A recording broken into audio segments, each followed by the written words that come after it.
wouldn't do that if I were you. Wouldn't do what? What you were thinking of doing. How do you know what I was thinking? Oh, we make it our business to know lots of things. Look, whatever you're selling, I'm not interested. Oh, you Just don't, leave me alone. You don't understand. I've got a job to do here. I said leave me alone. This isn't going very well. I know, but you told me it was going to be easy. He's not listening to me. I know, at first you don't succeed, try blah, blah, blah. Have you ever read Tom Sawyer? What? Now, there was an industrious young man. And when the chips were down, he never gave up. Do you remember why? Who cares? Because he was always thinking of others, George, not about himself, but about the people that needed him. You just called me George, but well, how do you know my name? Well, I know everything about you. I watched you grow up from a little boy. How could you? I've never seen you before. You haven't needed me before, George. How's the lip? Kind of looks like it stopped bleeding. Yeah. There's an answer to a prayer I got a little bit ago. Oh, no, George. I'm the answer to your prayer. And who are you? Clarence Oddbody, AS2. Oddbody? AS2? What's AS2? Angel, second class. I thought I also would have lost my mind. Well, you were well on your way. But that's why they sent me down here. And besides, it's just absolutely ridiculous of you thinking of killing yourself over $8,000. How did you know that? George, I just told you. I know everything about you. I'm your guardian angel. Oh, okay. I forgot. Well, you look like the kind of angel I get. Sort of a fallen angel. What happened to your wings? I haven't earned my wings yet.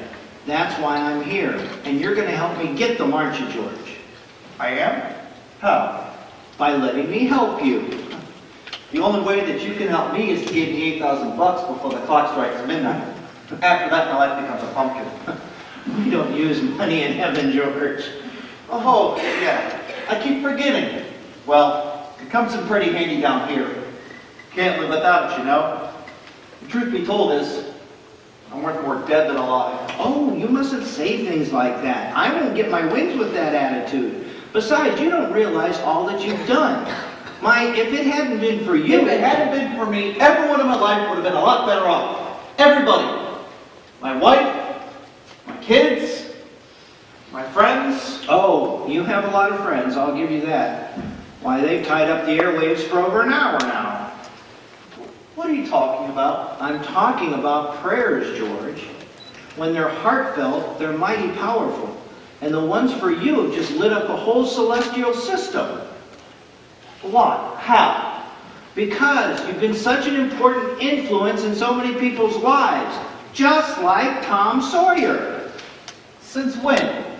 Ever since that day that you saved your little brother's life when he fell through the ice and almost drowned.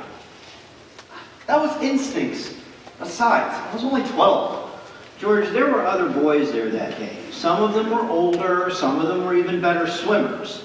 But you were the only one that nodded to your instinct. It was my little brother. Yes, it was your little brother, but it wasn't instinct that helped you save Mr. Gower from ruin. Now that was courage. Deep-seated, gut-wrenching courage. But that wasn't his fault. He just got a telegram telling him that his son had just died. Yes, he did, and he turned mean through and through, from drowning his sorrows in the bottle. Remember? George, you out there, George? I'm sorry, Mrs. Blaine. That medicine should have been there an hour ago. I promise you, you'll have it in 5 minutes. Where's Mrs. Blaine's box of capsules? Why didn't you deliver them? I couldn't. Why couldn't you deliver them? What kind of tricks are you playing, young man? Don't you know the Blaine boy's very sick? Mr. Gower, you're hurting my sore ear. You lazy loafer! Mr. Gower, you don't know what you're doing. You put something wrong with those capsules. What are you talking about? I know you're unhappy. You got that telegram today, and it upset you. I understand that. But you put something wrong with those capsules. I'm sure of it. How do you mean? Just look and see for yourself. I tried to tell you me where you're filling out the order, but you wouldn't listen. But take a look at the bottle you took the powder from. I swear it's not right. Oh, no, no, Don't run no, here again! no. I won't ever tell a No. soul, Mr. Gower. Hope to die I won't. Oh, George. And you never have, George. That's just remarkable. He always cared about young people. He gave lots of us our first job. Well, he certainly never stopped caring about you. Remember that handsome suitcase that he gave you when you thought you were going to go to college? That was 1,000 years ago.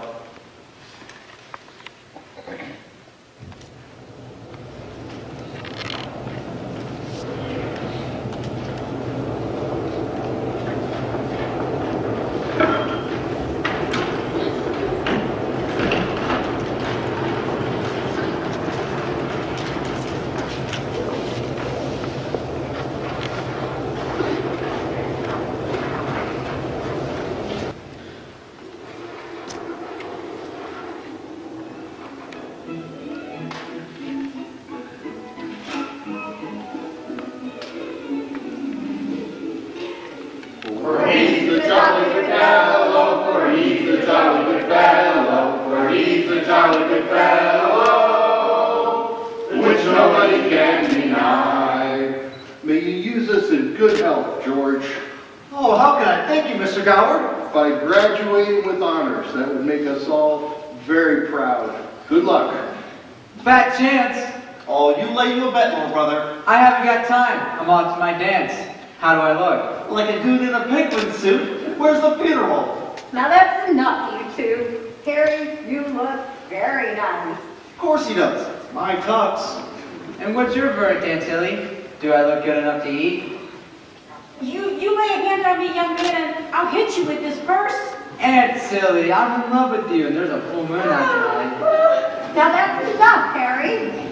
Hey, Mom, got to borrow the card. Gotta bring over a lot of plates and stuff. Whose plates? I'm chairman of the Eats Committee, Mom, and we're short a couple dozen plates. Now just a minute. You're not going to take my good china. Why, that was your mother's and her grandmother's before that. We're all going to miss you, George. Oh, thank you, Violet. Say, that's some dress you have on there. This old thing, why, it's just a hand-me-down, like Harry's. Well, it sure is pretty. Ain't it, George? What? Oh, the dress. Yes, it's very nice, Violet. I better be going. The dance starts in another half hour. You should stop by later on. I just might do that. Hope you do. Goodbye now. Hey, you want me and Ernie to walk you to school? It won't be necessary. Goodbye, George. Harry. Come on, Harry. See you around, George. Sam for Billy. Where's Pop? Had to finish a special report for Potter. The board meeting's tomorrow. Oh, I thought when Pop put him on the board of directors, he'd ease up a bit. So what's eating that old money-grubbing buzzard anyway? Oh, he's a sick man, George. He's sick in his mind, sick in his soul if he had one. Why, he hates anyone who has anything that he doesn't have. Hates us mostly, I'm afraid. After you graduate, you wouldn't consider coming back to the building along with us, would you, George? Oh, not me, Uncle Billy. I just can't cope with the fact being cooped up for the rest of my life in a shabby little office. Oh, I'm sorry, Uncle Billy. It's just the thought of spending my life trying to save 3 cents along the pipeline. Why, I go crazy. I want to do something big, something important. Well, you know, George, your father and I feel that in some small way, we are doing something important.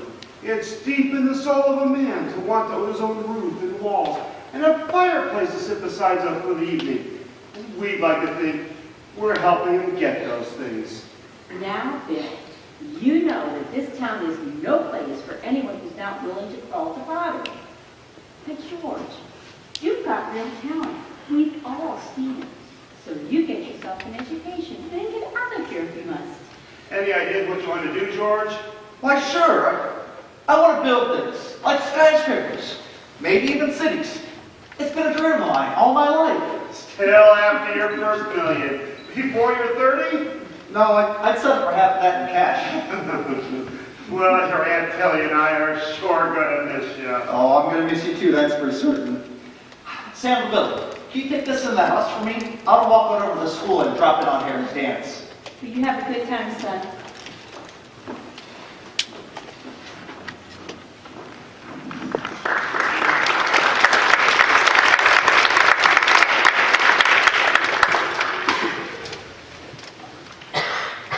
And you did have a good time. That was the night that you met Mary Hatch. Well, actually, you'd always known Mary. You'd known her all her life. She was just 3 or 4 years behind you in school. But she was always somewhere in the background, hanging out or playing around, and until one of you boys would notice her and you just like shoo her on her way. But that never discouraged Mary. Her and any of the girls. But especially Violet and Mary. They all had their eyes on you, George. But you just never took that bait. No, no, sir, you did not. Not until the night of Harry's graduation dance. That was the night that you danced the Charleston all night long with Mary, and till somebody tripped a lock on the moving gym floor, and either you or they fell or jumped into the swimming pool.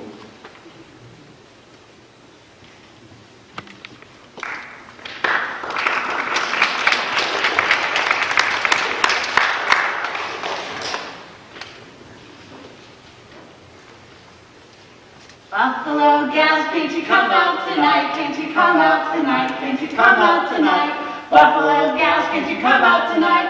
And dance by the light of the moon. Hot dog, just like a church choir. Beautiful. Oh, you should have seen the commotion in the locker room. I had like over 3 people to get the stuff that we're wearing. Half the town said it wasn't a good idea to build a gym floor over the swimming pool. I wonder who turned the key. Oh, probably someone who's jealous because you chose me to dance with you. You think maybe? Here, let me know that white dress of yours. Oh. Hello. Hello? You look at me as if you don't know me. Well, I don't. You pass me on the street almost every day. Me? Uh-huh. Uh-huh. That was a little girl named Mary Hatch. That wasn't you. Do I look as funny as you? Well, I guess I'm not the football type, but you, why, you look wonderful. Why, if it wasn't me saying it, I'd say you're the prettiest girl in town. Well, why don't you say it? Well, I don't know. Maybe I will. How old are you anyway? Can't ask that. Well, I did. 18. 18? Well, that means only last year you were 17. Too young or too old? Oh, no. That's just right. Your age suits you, yeah. Oh, yes, sir. But you do look a lot older without your clothes on. I mean without a dress on. I mean, you look older. I mean that you look younger. You just look older. Sorry. Sir, my train, please. A pox upon me, clumsy lout. Your caboose, my lady. You may kiss my hand. Mary. As I was lumbering down the street. All right, then. I'll throw a rock in that old Granville house. Oh, no, don't. I love that old house. No, see, what you gotta do is you make a wish, and then try and break some glass. You gotta be a pretty good shot nowadays with so many windows being broken out. Oh, George, don't. It's full of romance, that old house. I'd like to live in it. In that place? Huh? You wanna catch me living in that place even if I was a ghost. Now see right up there, the second floor. What'd you wish for, George? Not just one wish, Mary. A whole hat full of wishes. You see, I know what I'm gonna do tomorrow, the next day, the next year, and the year after that. Why, I'm gonna shake the dust from my feet up this criminal town, and I'm gonna see the world. Italy, Greece, the Parthenon, the Colosseum. Then I'm going to college to see what they know. But then I'm gonna build things. I'm gonna build airfields. I'm gonna build skyscrapers, 100 stories high. I'm gonna build bridges that are miles long and hey, are you gonna throw a rock, Mary?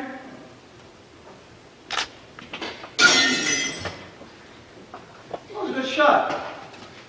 So what do you wish for, Mary? Buffalo gals, can't you come out tonight? Can't you come out tonight? Can't you come out tonight? Buffalo gals, can't you come out tonight? And dance by the light of What'd you wish for? You threw that rock? Oh, no. Oh, come on. If I told you, it might not come true. What is it that you want, Mary? You want the moon? You just say the word, and I'll throw a blast around and pull it down for you. Say, that's a good idea.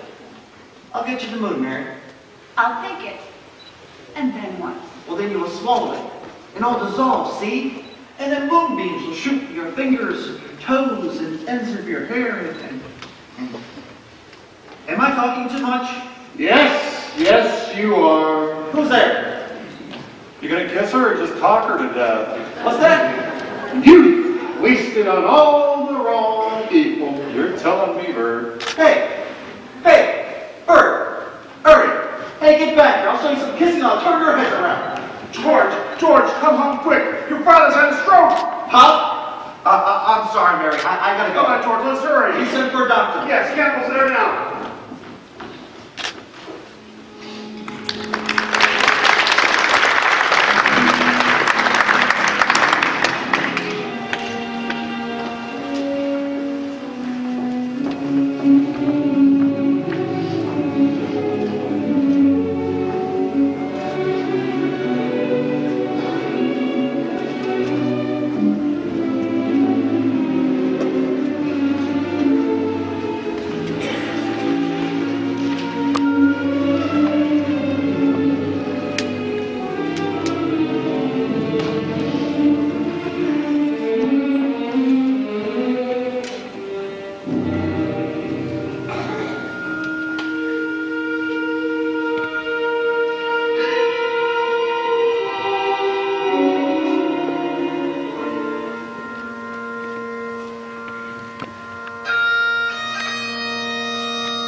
Mr. Potter, nice of you to come. Well, I'd say your father was the building and loan here in Bedford Falls, George. I agree, Mr. Potter. Of course, he wasn't a businessman, and that's what killed him. No, I mean no disrespect, George. God rest his soul. He was a man of high ideas, so-called. But ideals without common sense can ruin this town. So, at the next Board of Trustees meeting, I'm going to file a motion. A motion? Yes, that's right. A motion to dissolve the institution and turn its assets and liabilities over to receivership. Oh, but Mr. Potter. Here, take this loan application the board's to act on this morning to Ernie Bishop. You know, that fellow walks around all day and delivers our mail. Usually late because he always stops to talk to everybody in his route. Anyway, I happen to know that the bank turned down his loan, but he comes to the building and loan, and we're willing to build him a house worth $5,000. Why? Well, I know that account, Mr. Potter. You have all the paperwork you need right there in front of you. His salary, his insurance, and I can personally vouch for his character. No. So he's a friend of yours. Yes, sir. So you shoot pool with the manager's son and you can borrow money. And what does that get the building a loan? A discontented, lazy rabble instead of a thrifty working class. And all because a few starry-eyed dreamers like your father stir them up and fill their heads with a lot of impossible ideas. Now, just a minute. Just a minute. Now, hold on, Mr. Potter. Now, you don't right to say that my father was no businessman. I know that. Why he ever started this cheap penny anti-billion loan, why, I never know. But neither you nor anyone else can say anything against his character. Why his whole life was... In the 25 years since he and Uncle Billy first started this institution, he never once thought of himself. Saved any money. But he did help a few people people got of your slums, Mr. Potter. And what's wrong with that? Just remember this, Mr. Potter. That rabble that you're talking about, well, they do most of the working, and the paying, and the living, and the dying in this community. And is it too much to ask to have them work, and pay, and live, and die, in a couple of decent rooms and a bath? Well, my father didn't think so. People to him were like human beings. But to you, a warped, frustrated old man, they're cattle. Well, in my book, my father died a much richer man than you'll ever be. I'm not interested in your book, young man. I'm talking about the building alone. Oh, I know very well what you're talking about. You're talking about something that you can't get your fingers on, and it's galling you. That's what you're talking about. Thank you for coming by, Mr. Potter. I'll see you at the next meeting. But you're not on the board. I hold my father's proxy so I can attend. The way I see it, Mr. Potter, is that this town needs my family's one-horse institution. If only so they have a place to go to without having to crawl to you. Now, get me out of here. Sentimental hogwash. I'll still make my motion, young man, and then we'll see who has the real power in this town.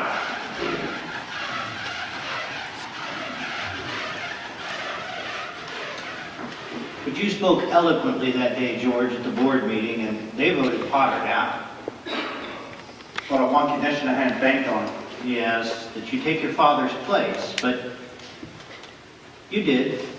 And you gave your college money to your brother Harry, and he went off to school. And Harry became a football star. Second team All-American. And you, George, you grew 4 years older.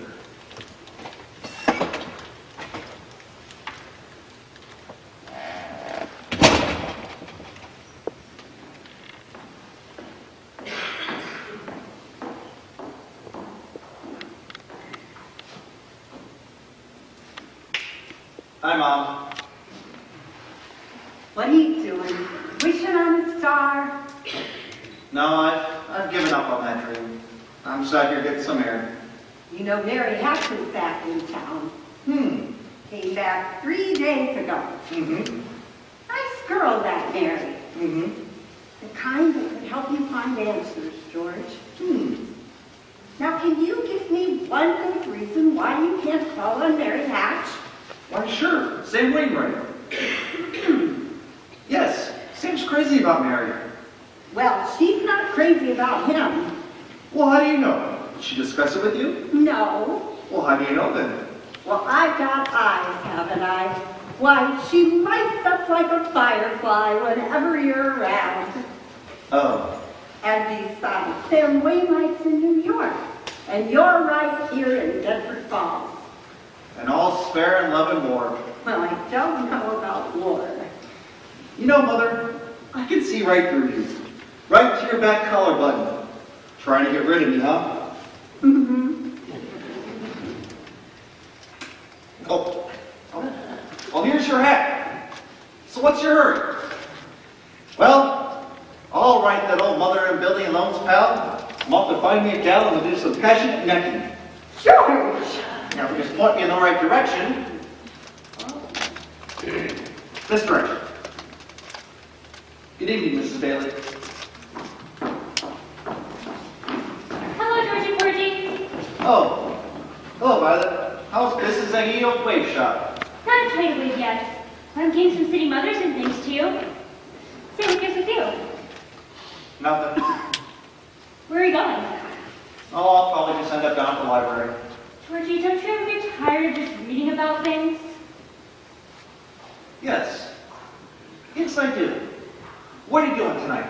Not a thing. Are you game by? Let's make a night of it. Oh, I love it. What do we do? We'll go up to the fields and we'll take off our shoes and we'll walk through the grass.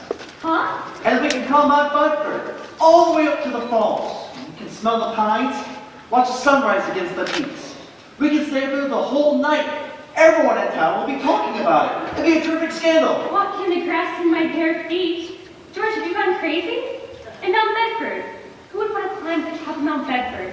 It's got to be a 10-mile hike at least. Oh, just forget it. It was a crazy day anyways. You're telling me. Good night, George.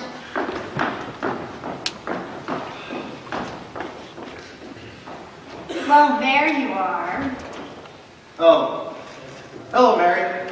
I'm just out for a walk and happy passing by. Yes, so I noticed. Have you made up your mind? What's that? Have you made up your mind? About what? Paying a visit. Your mother phoned and said you were on your way over. My mother called. Well, how did she know? Well, didn't you tell her? I didn't tell anybody. I just happened to be out for a walk and happened to be passing by. Well, do you want to come up on the porch and sit a minute? Well, maybe just for a minute. But I just want you to know, I didn't tell anybody I was coming here. So when did you get back? Tuesday. That new dress? Do you like it? It's okay. I thought you'd be going back to New York with Sam and Angie and the rest of them. Well, I worked there a couple of vacations, but I don't know, I guess I was homesick. Homesick? For Bedford Falls? Yes. And my family. And everything. Aren't you coming up on the porch? Well, maybe just for a minute, but I just want you to know, I didn't tell anybody I was coming here. Would you rather leave?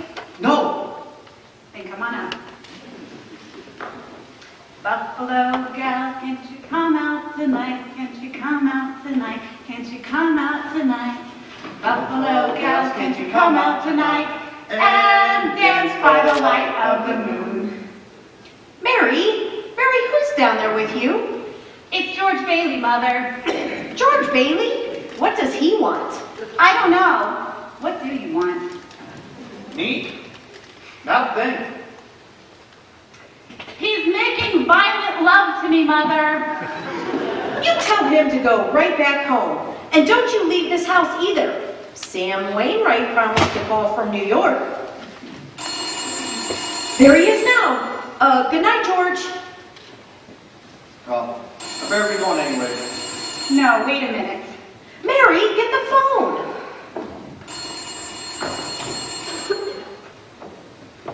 Hello? Sam, how are you? Guess who's here? George Bailey. George, Sam, he'd like to talk to you. Me? Yes, hurry, come on. Hello?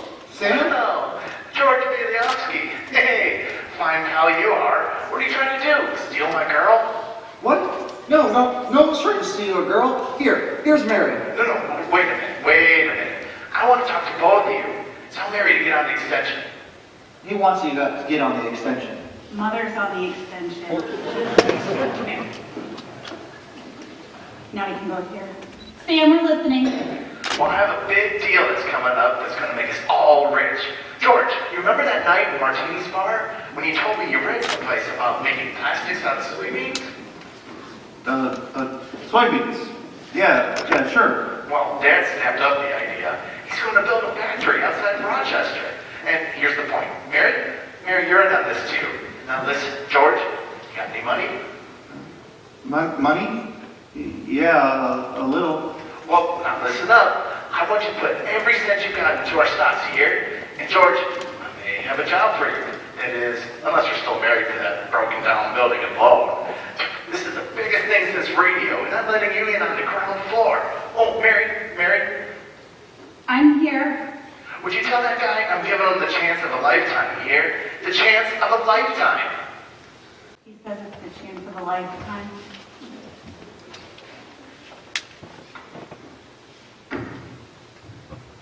Now you listen to me. I don't want any ground floor. I don't want any plastics. I don't want to get married to anyone ever. I want to do what I want to do, and oh, Mary.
and I checked in on this. We hope you guys float away to Happy Land on the Bubbles. Oh, look at this. Champagne. Thank you, Ernie. Where are you guys going on this here now, honeymoon? Where are we going? Oh, here, take a look at this. Here's the kitty, Ernie. Go ahead, count it, honey. I feel like a bootlegger's wife. You know where we're going? We're going to shoot the works. A whole week in New York. A whole week in Bermuda. The highest hotels. The oldest champagne. The richest caviar. The hottest music. And the prettiest wife. That does it. Then what? Well, then what, honey? After that, who cares? Oh, that doesn't care you. Hey, hate to break anything up here, but something funny going on down at the bank. I've never seen a line of two eyes, but looks like a run to me. If you got any money in there, you better hurry.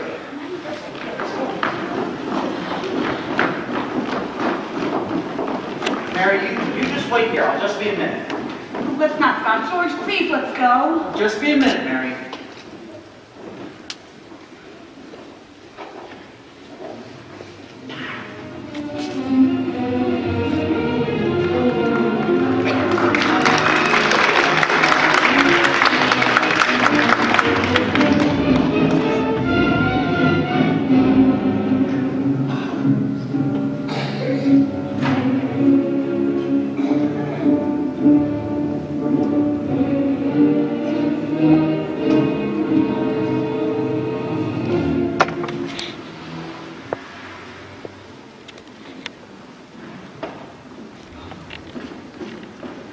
What is this, Uncle Billy? A holiday? This is what you call a pickle, George, a real pickle. Oh, all right. What happened? How did it start? How does anything like this ever start? All I know is the bank called their loan. When? About an hour ago, I had to turn over all our cash. All of it? Every last cent of it, it was still less than we owe. Holy mackerel. You know, this whole town's gone crazy.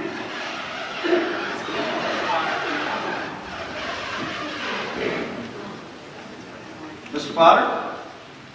This is an unexpected visit. George, there's a rumor about town that you're going to close your doors early. Is that true? Not for another 10 more minutes.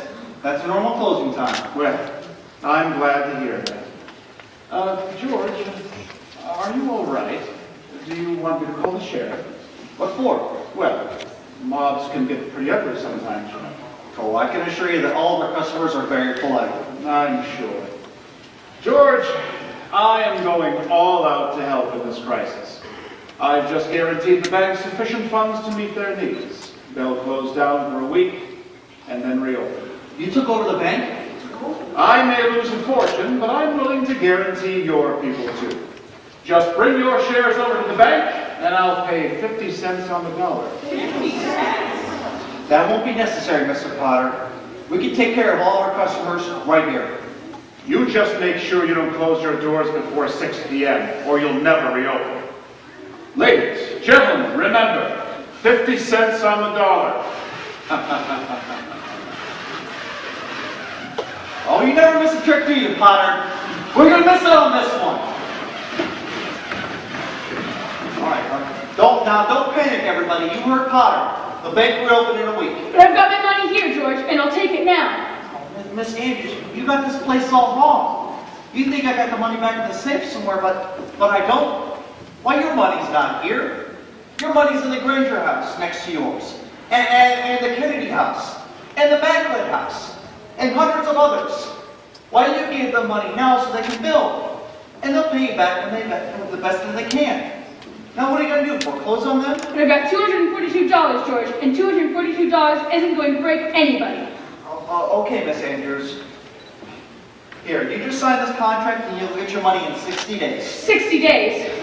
Oh, now, Miss Andrews, that's what you agreed to when you first bought your shares. We just ask that you please stick to your original agreement. Please, just give us 60 days. Are you going to go to Potter's? Better get half than nothing. Miss Andrews, Mrs. Thompson, please, now wait a minute, please.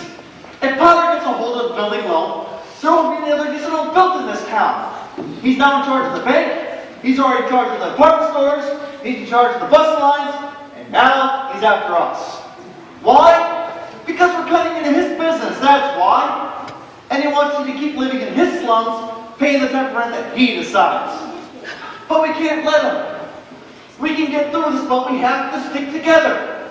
We have to have faith in each other. But George, my husband hasn't worked in over a year and I need money. How am I supposed to live until the bank opens? We have doctor's bills. Money, George. Can't feed my kids on faith, George. How much do you need? Hey, that's right. I have $2,000. $2,000 I'll get us through this. Okay, now, Miss Andrews, how much do you need? I'll take $242. Oh, now, Miss Andrews, how much do you need to just get you through the week? I'll take $242, George. Oh, all right, then. There you are. That'll close my account. Your account's still open. That's a loan. All right, now, who's next? Ernie, how much do you need? I've got $300 here, George. Oh, now, Ernie, how much do you need to get you through the week? I don't know, maybe 20 bucks? $20. All right, sure. There you are. Okay, and who's next? Mrs. Thompson, how much do you need? But it's your own money, George. Don't you worry about that. How much do you need? I guess 20's all right. $20. All right, fine. There you are. And I'll sign that paper. You don't have to sign anything. I know you pay me back when you can. Okay, now who's next? Mrs. Martini, how much do you need? George, could we have $17.50? Bless your soul, of course you're gonna have it. Uncle Billy, do you have 50 cents?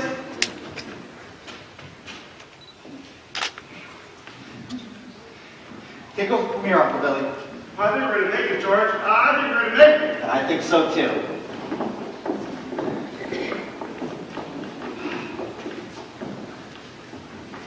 Hello, Mrs. Bailey. Hello, Mr. Bailey. How's business? Booming. Well, at least you have a place to come home to. Most of the windows are broken out and the roof leaks in a place or two, but the structure is sound and there isn't a crack in the foundation. What are you talking about? 32 Sycamore. 32 Sycamore? But isn't that the... Remember the night we broke the windows? That's what I wished for. And I've been saving ever since. Happy anniversary. Happy anniversary, but we've only been married for an hour. 1 hour, 29 minutes, and 40 some odd seconds to be exact. Soon enough to celebrate, I would say, wouldn't you? Oh, honey, you're wonderful.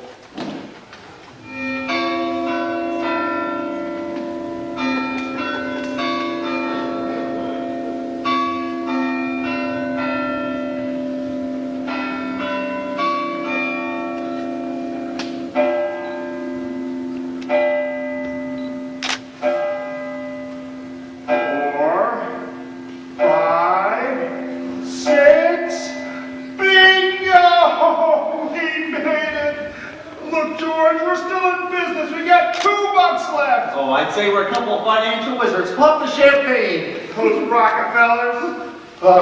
We should open the safe for these great big important simoleons. We should save them for seed. Well, then here's the mama dollar and the papa dollar. And if you want the building loan to stay in business, you better have a family real quick. Oh, I wish they were rabbits. Did you hear that, Uncle Billy? Rabbits. Well, here's to rabbits. Rabbits!